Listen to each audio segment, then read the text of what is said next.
সবাই ভালো আছেন। আজকে শিবরাত্রির ফাস্টিংয়ে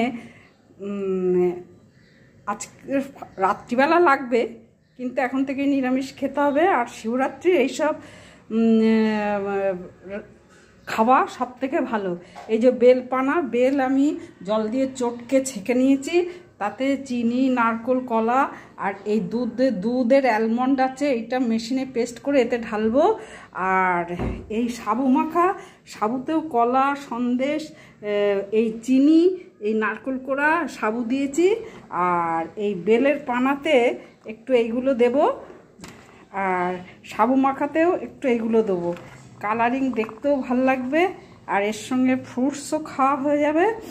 আর এই যে কুল, শাকালু, শশা, এই নারকেল, এই সন্দেশ, এইসব ঠাকুরকে উৎসর্গ করে আজকে খাওয়া। দারুণ আজকে একটা